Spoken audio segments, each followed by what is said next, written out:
আমাকে জড়িয়ে ধরে বলল, তুমি কতটা সাহসী? তুমি এত বড় ঝুঁকি নিলে? আমি বললাম, আমার আর কোনো উপায় ছিল না। আর তোমার বাবা আমার সাথে ছিলেন। কিন্তু গল্পটা এখানেই শেষ নয়। আসল রহস্য তখনই উন্মোচন হল, যখন আমরা সেই পুরনো ডায়েরিটা আরও গভীরভাবে পড়লাম। একদিন সন্ধ্যায় শ্বশুরজি আমাকে, দেবাশিসকে এবং শ্বশুরমাকে ডেকে বসালেন। তিনি বললেন, আমার আরও একটা কথা বলার আছে। সেই সাধক বাবা শুধু অভিশাপই দেননি, তিনি একটা আশীর্বাদও দিয়ে গিয়েছিলেন। আমরা সবাই অবাক হয়ে তার দিকে তাকালাম। তিনি ডায়েরির একটা পাতা খুললেন। সেখানে লেখা ছিল যে যে পরিবারের সদস্য এই অভিশাপ ভাঙবে, তাকে সাধক বাবা একটা বিশেষ ক্ষমতা দেবেন। সেই ক্ষমতা হল, সে যে কোনো রোগীকে স্পর্শ করলে সেই রোগী সুস্থ হয়ে যাবে। আমি বললাম, কি বলছেন বাবা? এটা কিভাবে সম্ভব? তিনি বললেন, তুমি পরীক্ষা করে দেখো। আমাদের পাড়ায় রহিমুল কাকা আছেন না, তার ডায়াবেটিস খুব বাড়ছে। তুমি তাকে একবার স্পর্শ করে দেখো। আমি ভাবলাম এসব পাগলামি। কিন্তু পরদিন যখন রহিমুল কাকার বাড়ি গেলাম এবং তার হাত ধরলাম, তখন একটা অদ্ভুত উষ্ণতা আমার হাত থেকে তার শরীরে প্রবাহিত হতে অনুভব করলাম। রহিমুল কাকা ৩ দিন পরে ডাক্তারের কাছে গেলেন। ডাক্তার অবাক হয়ে বললেন, তার ডায়াবেটিস প্রায় স্বাভাবিক হয়ে গেছে। এটা কিভাবে সম্ভব তিনি বুঝতে পারছেন না। এরপর আমি আরও কয়েকজন অসুস্থ মানুষকে স্পর্শ করলাম। সবাই সুস্থ হতে লাগল। খবর ছড়িয়ে পড়ল। মানুষ আমাকে দেবী বলে ডাকতে লাগল। কিন্তু আমি জানতাম এটা আমার ক্ষমতা নয়, এটা সেই সাধক বাবার আশীর্বাদ। আমি শ্বশুরজিকে বললাম, বাবা, আমি এই ক্ষমতা দিয়ে কি করব? তিনি বললেন, এটা ব্যবহার করো মানুষের সেবায়, কিন্তু কখনোই এর জন্য টাকা নিও না। এটা একটা পবিত্র আশীর্বাদ। আমি সেভাবেই করলাম। প্রতি সপ্তাহে একদিন আমি আমাদের বাড়িতে অসুস্থ মানুষদের ডাকতাম, তাদের স্পর্শ করতাম, তারা সুস্থ হতো। কিন্তু একদিন একটা ভয়ানক ঘটনা ঘটল। আমাদের পাড়ায় এক লোক এসেছিল। তার নাম ছিল জহির আলী। সে ছিল এক ধনী ব্যবসায়ী। তার ছেলে ক্যান্সারে আক্রান্ত। সে আমার কাছে এসে বলল, আপনি আমার ছেলেকে সুস্থ করে দিন। আমি আপনাকে ৫ লক্ষ টাকা দেব। আমি বললাম, আমি টাকা নিই না, আপনি আপনার ছেলেকে নিয়ে আসুন, আমি চেষ্টা করব। কিন্তু সে বলল, না, আপনাকে আমার বাড়িতে যেতে হবে। আমার ছেলে খুব অসুস্থ, সে আসতে পারবে না। আমি রাজি হলাম। দেবাশিস আমার সাথে গেল। আমরা জহির আলীর বাড়িতে গেলাম। কিন্তু সেখানে গিয়ে যা দেখলাম তা ভয়ানক। তার ছেলে শুধু ক্যান্সারে আক্রান্ত নয়, সে মাদকাসক্তও ছিল। সে সম্পূর্ণ অচেতন অবস্থায় শুয়েছিল। আমি তার হাত ধরলাম, কিন্তু এবার কোনো উষ্ণতা অনুভব করলাম না, বরং একটা ঠান্ডা শিহরণ আমার শরীরে বয়ে গেল। আমি বুঝলাম এই ছেলেকে আমি সুস্থ করতে পারব না, কারণ সে নিজেই তার রোগ ডেকে এনেছে, মাদক করে, খারাপ জীবন যাপন করে। আমি জহির আলীকে বললাম, আমি দুঃখিত, আমি আপনার ছেলেকে সুস্থ করতে পারব না। জহির আলী রেগে গেল। সে বলল, আপনি একজন ভণ্ড, আপনার কোনো ক্ষমতা নেই, আপনি মানুষকে ঠকাচ্ছেন। দেবাশিস তাকে বলল, আপনি এভাবে কথা বলবেন না। আমার বউ যাদের সুস্থ করতে পারে তারা সত্যিকারের রোগী। আপনার ছেলে নিজের দোষে অসুস্থ। জহির আলী আমাদের বাড়ি থেকে বের করে দিল। কিন্তু সে থামল না। সে পুরো পাড়ায় খবর ছড়িয়ে দিল যে আমি একজন ভণ্ড, মানুষকে বোকা বানাচ্ছি। অনেক মানুষ তার কথা বিশ্বাস করল। তারা আমার বিরুদ্ধে হয়ে গেল। আমার বাড়িতে আর কেউ আসত না। আমি খুব দুঃখ পেলাম। শ্বশুরজিকে বললাম, বাবা, মানুষ আমাকে বিশ্বাস করছে না। তিনি বললেন, চিন্তা করো না, যারা সত্যিকারের অসুস্থ তারা তোমার কাছে আসবেই। আর যারা তোমাকে বিশ্বাস করে না, তাদের জন্য তুমি কিচ্ছু করতে পারবে না। কিন্তু ৩ মাস পরে আরেকটা অদ্ভুত ঘটনা ঘটল। একদিন জহির আলীর ছেলে মারা গেল, আর জহির আলী নিজেই হার্ট অ্যাটাকে আক্রান্ত হয়ে হসপিটালে ভর্তি হল। তার পরিবার আমার কাছে এসে কাঁদতে লাগল।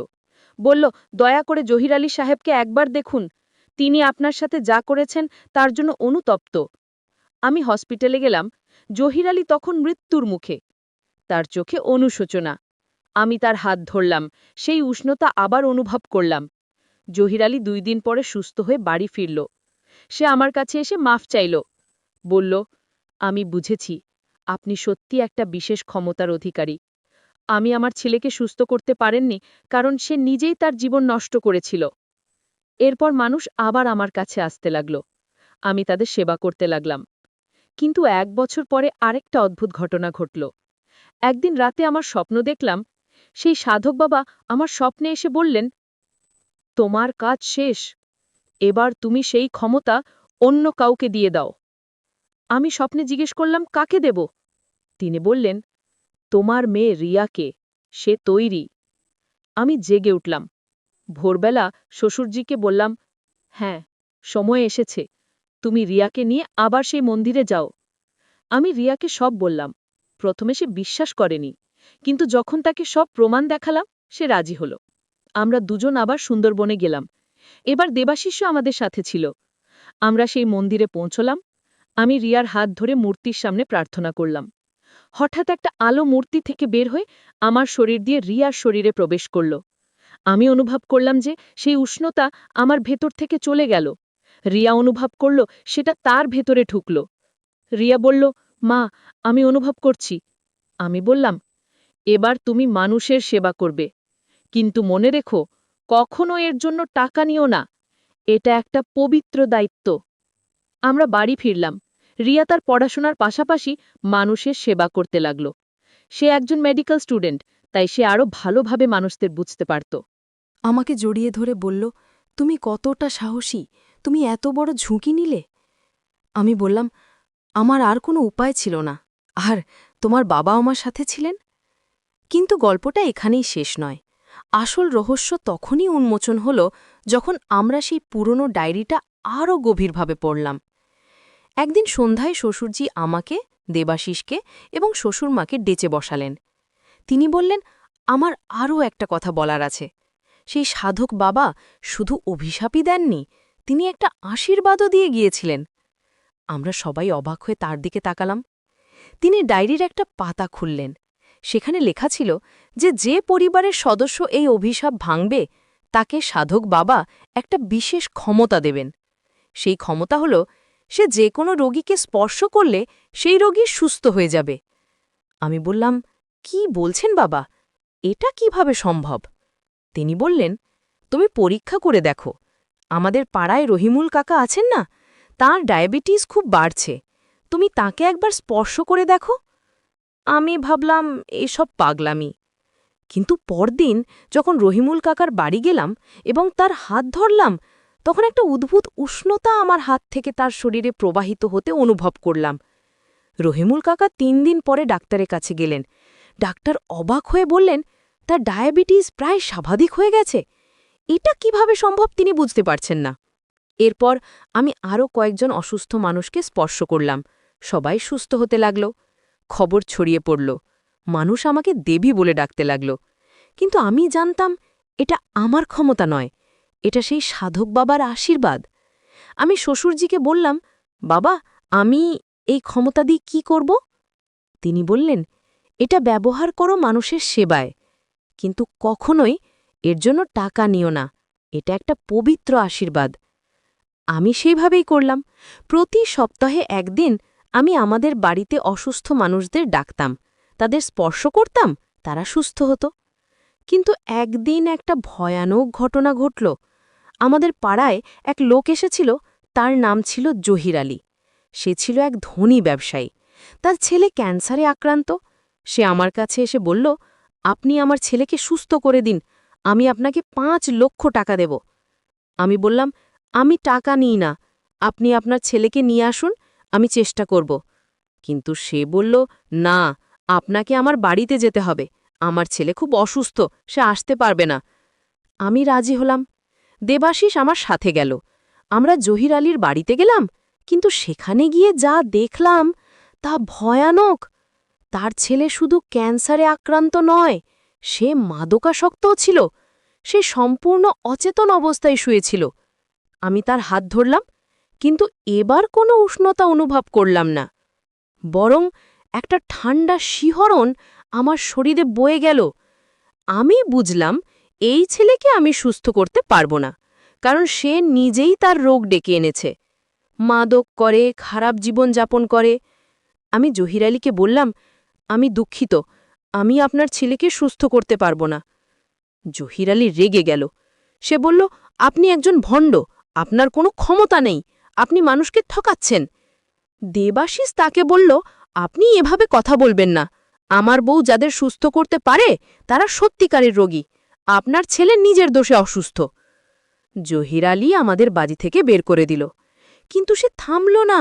সে পুরো পাড়ায় খবর ছড়িয়ে দিল যে আমি একজন ভণ্ড, মানুষকে বোকা বানাচ্ছি।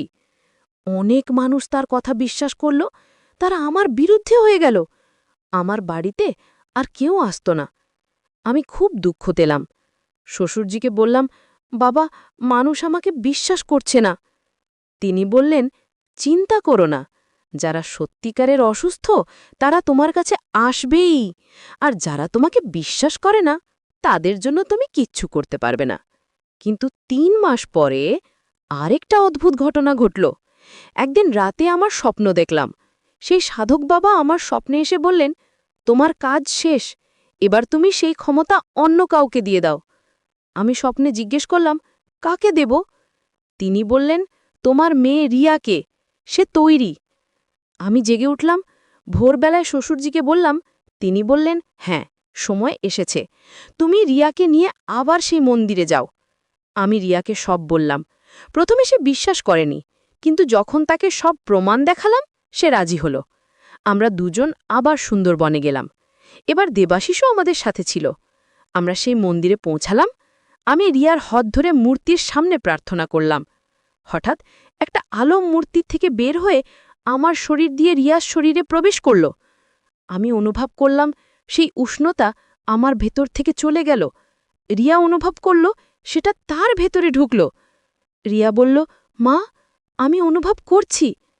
আমি বললাম, এবার তুমি মানুষের সেবা করবে, কিন্তু মনে রেখো, কখনো এর জন্য টাকা নিও না। এটা একটা পবিত্র দায়িত্ব। আমি বাড়ি ফিরলাম। রিয়া তার পড়াশোনার পাশাপাশি মানুষের সেবা করতে লাগল।